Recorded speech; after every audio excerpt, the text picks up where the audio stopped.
നമസ്കാരം എല്ലാ കുട്ടികൾക്കും ഗിരീഷ് സാറാണ്. പ്രാക്ടിക്കൽസ് തീരാറാകുന്നു. മോഡൽ എക്സാമിന് വേണ്ടി പഠിക്കുന്ന കുട്ടികളുണ്ട്, ഒന്നും നോക്കാത്ത കുട്ടികളുണ്ട്, ഇതുവരെ നമുക്ക് ഏത് ചാപ്റ്ററിൻ്റെ പേരെന്നറിയാത്തവരുണ്ട്.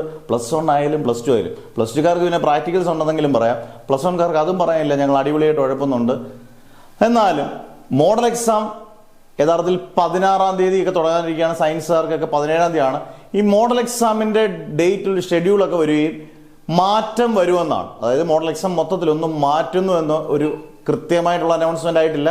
എന്നാൽ പോലും 16-ാം തീയതി അല്ലെങ്കിൽ 17-ാം തീയതി തുടങ്ങി 24 വരെ നീട്ടുമെന്നാണ്.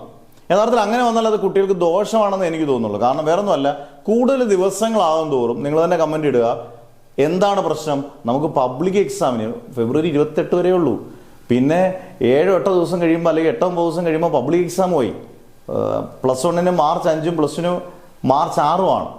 അന്നേരം നേരത്തെ മോഡൽ എക്സാം അങ്ങ് കഴിഞ്ഞ് കിട്ടിയാൽ പിന്നെ പൂർണ്ണമായിട്ടും കുട്ടികൾക്ക് പബ്ലിക് എക്സാമിന് വേണ്ടി പഠിക്കാൻ വരും.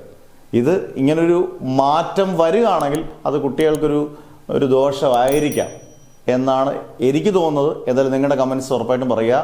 ടൈം ടേബിൾ മാറാനുള്ള ചാൻസ് വളരെ കൂടുതലുമാണ്.